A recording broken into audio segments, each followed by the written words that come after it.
G'day everybody, Adam from Titanic Myth and Superstition, again for another story or conspiracy regarding the sinking of the Titanic. Now this one's a way out there, one that I have actually found quite a few times, and the latest update I can find from this one is around 2017, so it's still been going on for quite a while. Now yeah, okay, I'm laughing a little bit, but the myth is, or the idea is, that a curse carried by a 3,500-year-old Egyptian mummy caused the Titanic to sink. Let's ponder that. Just for a little second, let's ponder that. That a curse from a 3,500-year-old mummy caused the Titanic to sink. Look, I'm a believer in kind of the supernatural, I guess, and things like that, but I'll tell you, I don't know, it just seems a little bit hard to swallow.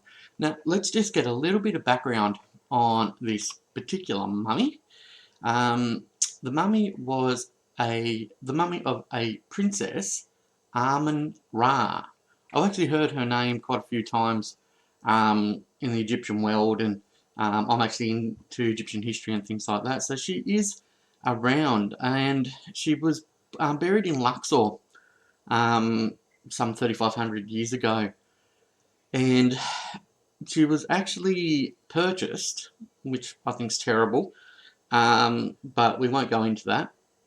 She was actually purchased in around 1890 by 4 Englishmen, pretty wealthy, because if you're going to Luxor at that sort of time, 1890, you've got to have a bit of coin behind you, and if you're going to look at the Egyptian antiquities, you know the word, that you've got to have that money behind you to be able to get it back.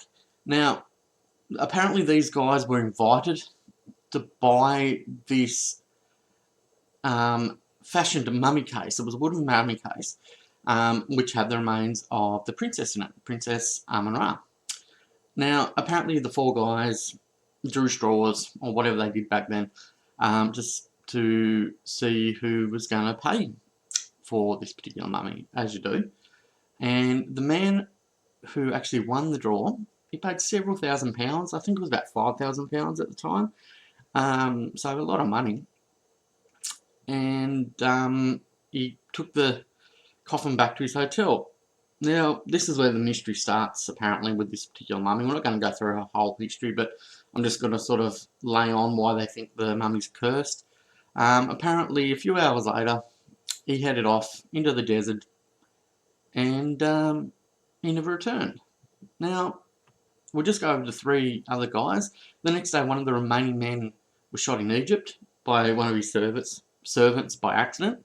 I don't know, if you're a servant of a rich guy, you'd probably get pissed off with him after a while and shoot him and make it look like an accident.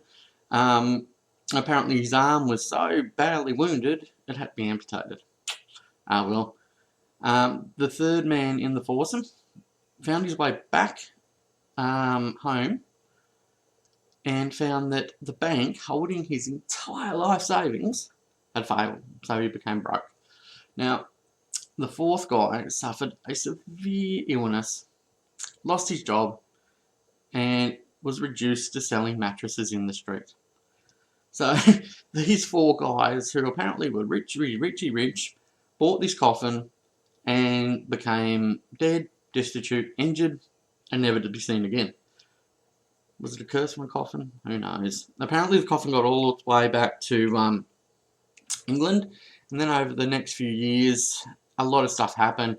People died around it. Apparently went to the English Museum, and there were weird noises and stuff like that. So the English Museum wanted to get rid of it, and over time, the mummy actually made its way to another collection. Now, after this, a lot of stuff was happening, and apparently about 20 people met their misfortune in and around this mummy. Now, eventually, a hard-headed American archaeologist who wanted this mummy paid a massive amount of money to take it off their hands. Now, I don't know why they would have sold it for a huge amount, because they wanted to get rid of it and stuff was happening. No other museums would take it. And in April 1912, he put the mummy in her sarcophagus on the Titanic.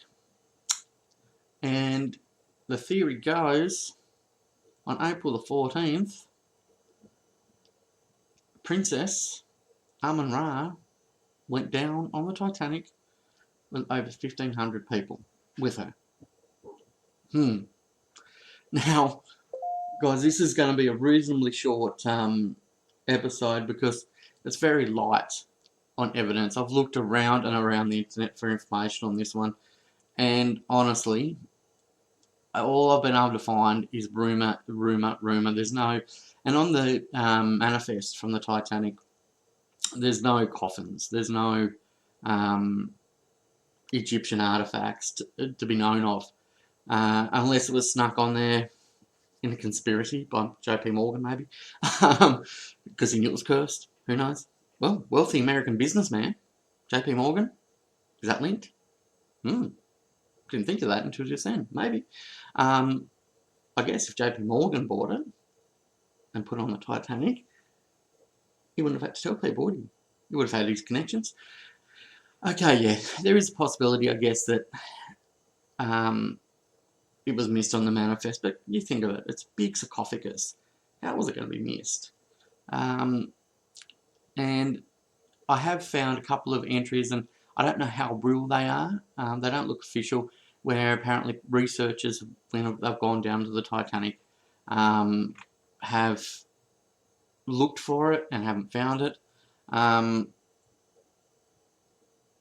Now, the crux of the story is the Titanic in an iceberg. Now, whether the iceberg was bad luck or whatever, it wasn't a curse from a mummy that sank it. Now, do you know what the funniest thing is with this? That the sarcophagus of the princess is actually on display in the British Museum up until about 1990. So, pretty hard for a sarcophagus of a mummy to curse a ship. Well, it could be magic, I guess. So, it's on board the Titanic. It causes the ship to sink, goes down, poof, puff, magic. It finds its way back to land into the British Museum that didn't want it. I don't know. It's just not something that is close to believable, I don't think. I mean, there's a lot of stuff that I've found to do with the Titanic. I'm looking through it that is kind of believable, that things could have happened. But in this case, I wasn't even going to do an episode on this one, but I found so many connections to it on so many different websites. I thought I really had to do it.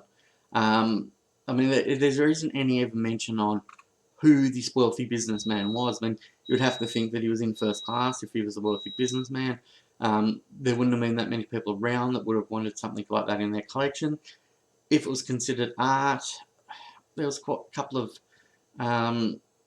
art collectors on there, but honestly, I can't see them doing that type of thing. You know, it's I know. Look, what we're going to do is leave it at that, guys. Now, if you really do like my podcast and what you're listening to and all that type of thing, I would really, really love support if you can help me out on that. We're on all the social medias. All the links will be down below in the description. The main source of support that you can help me out with is on Patreon. Patreon is a place for people like myself that is creating content like this. You can find us at patreon.podbean.com/TitanicMC. Again, I'll be down below in the description. Uh, the best place to listen to us is with the Podbean app. So that can just be downloaded on Apple and on Android devices, because you'll get the link directly to there. But you can pledge as little or as much as you like. I am going to be doing a few different releases of the show, Titanica History and Titanica Profile, and they both will be only available to Patreon subscribers. So you will get some benefit out of being a subscriber. You're not just throwing your money away.